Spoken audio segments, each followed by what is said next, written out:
Salut à tous, c'est Kovek, petite vidéo pour vous débriefer cette soirée de Ballon d'Or 2023. Avant qu'on commence, merci à tous ceux qui ont été présents sur le live, vous avez tout cassé, vraiment incroyable, quel live.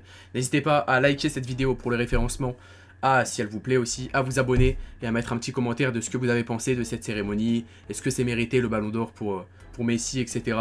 En tout cas, on va voir le classement, du coup, pour commencer, le classement du Ballon d'Or. Alors, on va d'abord commencer petit à petit avec d'abord le trophée Yashin qui a été du coup remporté par Emiliano Martinez, du coup, qui est le meilleur gardien de l'année selon tout simplement les 170 électeurs qui ont voté pour Emiliano Martinez. On passe ensuite au trophée Copa qui a été gagné par Jude Bellingham. Là par contre c'est vraiment mérité, il n'y a rien à dire. Le deuxième c'était Musiala, le premier c'était Bellingham. Il avait fait une saison incroyable avec Dortmund lors de la saison 2022-2023. On passe au trophée Gerd Müller qui a été remporté par Erling Haaland, le meilleur buteur de l'année, 56 buts en 56 matchs et délivré 10 passes décisives. Du coup il a remporté ce trophée. Vous savez, c'est le trophée qu'avait remporté Lewandowski là, qui ressemble à une assiette en or. Enfin voilà, vous avez compris de quoi je parle, mais vous savez quand même, j'ai pas besoin de vous expliquer. Le Ballon d'Or féminin qui a été donc remporté par Bonmati. Bonmati qui a remporté ce Ballon d'Or féminin. Et le meilleur club féminin de la saison, c'est le Barça, tout simplement, les amis. On enchaîne ensuite avec le classement du Ballon d'Or. Lionel Messi et le Ballon d'Or 2023, c'est donc officiel, Lionel Messi. Attendez, on va enlever ça, ça n'a rien à faire là. Ça n'a rien à faire là, ça, je sais pas, voilà. Lionel Messi est le vainqueur du Ballon d'Or 2023, les amis. Vous voyez le classement à la 30e place, Diaz, 29e Colomboigny, 28e Odegaard, 27e Barella, 26e Musiala, 25e Guardiola, 24e Saka, 23e Onana, 22e Min-jae, enfin Kim Min-jae, 21e Griezmann. Je trouve que c'est un scandale, hein.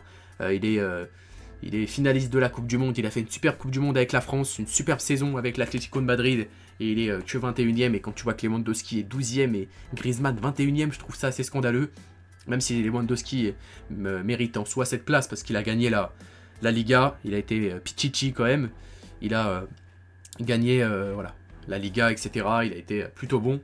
Et vous voyez le classement avec le top 10, Modric, Silva, Osimhen, Alvarez, Vinicius, Rodri à la 5e place, De Bruyne à la 4e place, Mbappé 3e, je sais pas pourquoi ça s'est pas affiché, si voilà, Mbappé 3e, Haaland 2e et Messi 1er, du coup le 8e Ballon d'Or pour Messi, c'est officiel. N'hésitez pas à me dire si c'est un vol selon vous, est-ce que c'est mérité ou pas pour Lionel Messi, n'hésitez pas à me le dire dans les commentaires. En tout cas je pense pas que c'est un vol parce que Erling Haaland n'a jamais été présent, n'a jamais su être présent. Dans la finale de Ligue des Champions, dans la demi-finale de LDC. En fait, dans toutes les finales et demi-finales que Haaland a joué, il n'a pas su être présent. Et on savait que la Coupe du Monde allait marquer beaucoup de points. Et c'est pour ça que Messi est élu Ballon d'Or, surtout grâce à cette finale de Coupe du Monde gagnée, évidemment. Mais voilà, c'est voilà, je pense, assez mérité pour Messi. Mais Haaland le méritait tout autant, évidemment. Haaland méritait d'être Ballon d'Or. Je pense que voilà, je comprends la frustration des personnes qui voient Messi Ballon d'Or et qui voulaient voir Haaland Ballon d'Or. Évidemment que Haaland méritait, évidemment largement, hein, il avait tout gagné sur son passage. Allons voir sa fiche quand même à Erling Haaland, qui n'est pas Ballon d'Or, hein, quand même, c'est quand même incroyable. Deuxième du Ballon d'Or, ça saute aux yeux. Mais voilà, 56 matchs, 56 buts, 10 passes décisives, meilleur buteur de la Première Ligue, meilleur buteur de la LDC, meilleur joueur de la Première Ligue et soulier d'or, et Ligue des Champions, Première Ligue, FA Cup. Il a gagné tous les trophées possibles en fait pour un joueur, et tous les trophées possibles qu'il pouvait jouer. Après, il n'a pas joué la Coupe du Monde, c'est pour ça que ça a joué beaucoup de choses. En tout cas, pour les trophées qu'il y avait, enfin pas en plus, mais les trophées qu'il y avait à côté, du coup. Attendez, on va enlever ça. Alors, pour les trophées qu'il y avait à côté, non, c'est pas là qu'il faut aller. C'est là, je crois. Non, c'est là. Non, c'est là, finalement. Non, c'est pas là. C'est où? Donc, c'est où?